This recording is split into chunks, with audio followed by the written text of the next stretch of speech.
This is Eddie Hearn, Matchroom Boxing. You're watching Sporting Icons. You don't need to be anywhere else. Right, so a lot of you have asked me to do a video on this particular subject, which is the Forbes rankings. Now, Frank Warren even put out this as well. Why? Because Tyson Fury, on paper, looks like he's the highest earner in boxing, ahead of Anthony Joshua, Wilder and Canelo. Okay?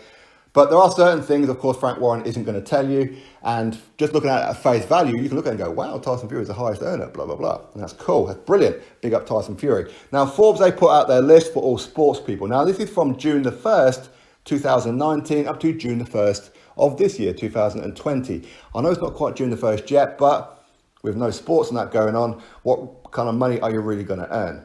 Now, this is based on tax returns, self-assessments, what each person has declared themselves.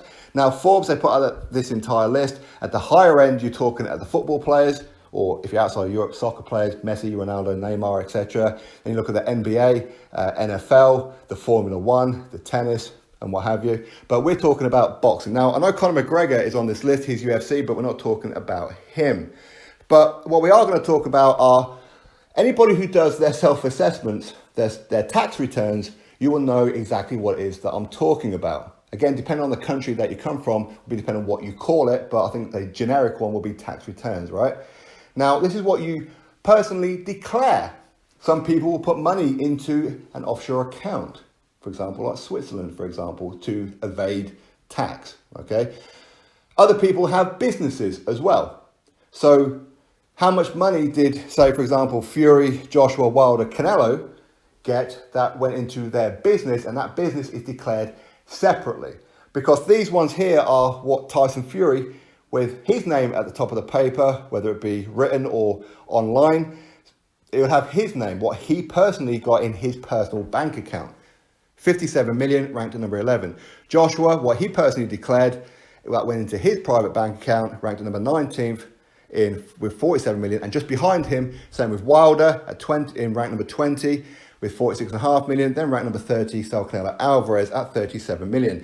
So Forbes, who put out this list, are also the same people, as an example, who said that Joshua got paid 33 million for the first Andy Ruiz Jr. fight and got paid upwards from 60 million for the Andy Ruiz Jr. rematch. Let's not forget he earns anywhere from 7 to 10 million in endorsements, links, Lucozade, Under Armour, etc., etc. So that will be between 93 to 103 million that Joshua earned. So why is it that Anthony Joshua is only declaring 47 million for those two fights? Because that's all he had in that June to June period.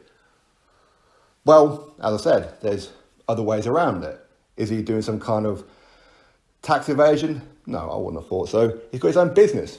So a percentage of the money that he earns goes into his business, which is declared separately. Also, fighters can earn some money that is put into a holding account. So when they retire, they get that money. For those of you who know anything like Mike Tyson, you know about the whole Don King situation. That's pretty much what was supposed to have happened, that at the end of their term or to a certain point in time, Mike Tyson would have got X amount of money. Don King didn't do it. He pretty much swindled him, is what rumoredly happened, okay? So this kind of thing can happen, where fighters will have a certain amount of money in a holding account that they get at a certain date, all right? But Anthony Joshua has declared for those two fights, and with all the endorsements and everything that he's earned, he has personally declared 47 million. How much did his business declare? We don't know. We don't know. Tyson Fury, does he have another business? I don't know, to be honest with you. I really don't know. But we know that, again, he does get sponsorships and endorsements, and he's got his own clothing brand now for like Gypsy King and what have you. Deontay Wilder has his own business as well, Bomb Squad Promotions. And I believe he's involved in some property developments and that as well. So does he have a business account for those that are declaring separately? So potentially Wilder earned more money than what it shows right there. So Fury's 57 million, Joshua's 47 million, Wilder's 46.5 million, and Canelo's 37 million. How much of these do any of these fighters have? Offshore accounts? Maybe, potentially, I don't know. Or business accounts, where a certain amount of money goes to their business. Of course, all these fighters have to pay their teams around them, their trainers, the coaches, the bucket carrying people for the water, and their promoters and managers and blah, blah, blah, cut men. So this is what they earned after they've paid out everything, and this is what they're declaring themselves.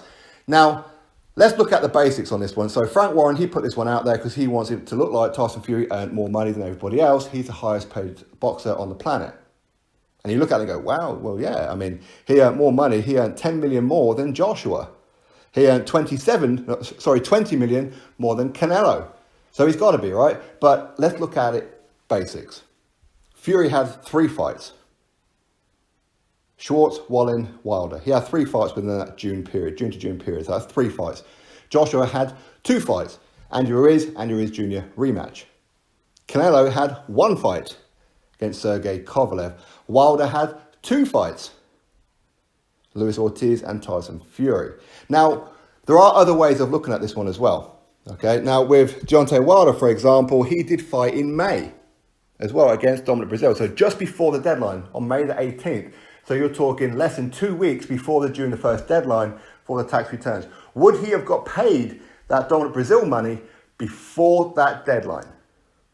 Would that have happened? Maybe, sure, why not? Maybe it did. And I mean, I don't know what kind of deal that PBC have, Al Heyman has. Does he pay his fighters immediately? Does he make them wait a little while, wait for some numbers to come in? What kind of viewership did you do? What kind of pay-per-view did you do? But we know Breazeale Wilder wasn't pay-per-view, so they don't have to worry about that point. But there may have been some other ones. Maybe they wanted to hold it off a little bit because Wilder didn't want to pay tax on that particular year. So he said, you know what, pay me after June the 1st so I can then declare this money next year. Maybe. So maybe this 46.5 million is actually for 3 fights. We don't know. But we do know with, say, Joshua, as an example, he definitely gets paid within a 48-hour period, no later than a week. This is what Matchroom have always done for all their sports people. Boxing, snooker, darts, gymnastics, etc. That's their business model. That's what they've always done. So Joshua definitely got paid within a certain period of time, but it wouldn't have mattered anyway because he didn't have any kind of fights either or end of June of either year. So he definitely only got 2 fights plus his endorsement.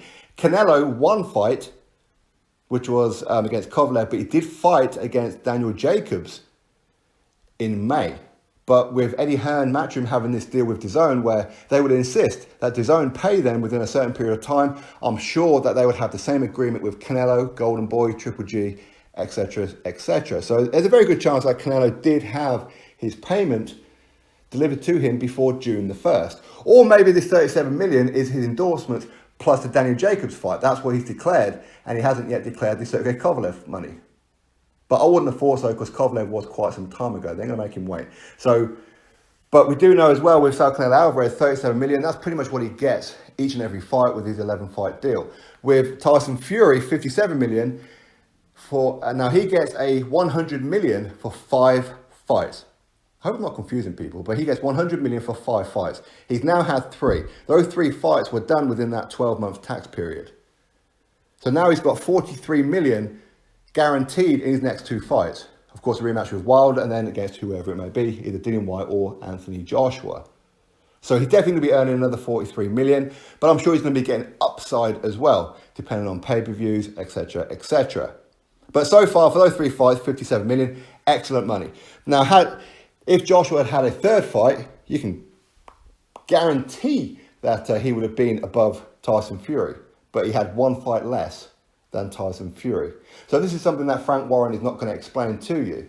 It really isn't. With Wilder, is that for 2 fights plus endorsements or 3 fights plus endorsements? We don't know.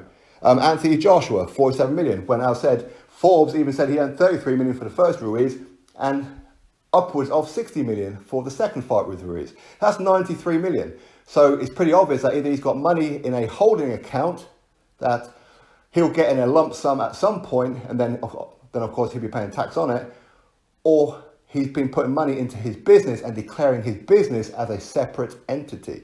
So just because these numbers say this amount doesn't mean that's what these fighters earn. There's a very good chance all of these fighters earn more than that, especially if you've got a business. Okay, anyway, I hope I didn't lose anybody on this one. So just because Tyson Fury is ranked number 11 doesn't mean he generated more money than what Anthony Joshua does. As I said, he's had 3 fights, Joshua's had 2. And Joshua definitely earned more than 47 million. 100% earned more than that, that's for sure. Wilder, again, how much money went into his business? Maybe Tyson Fury's got businesses as well, where money goes into his businesses. Maybe. Same with Canelo and whatever else. So just because this particular list is how it is, when you look at it and break it down properly, you can see it's not quite as it's shown to be. Drop your thoughts below. Click thumbs up, subscribe, catch you all in the next video.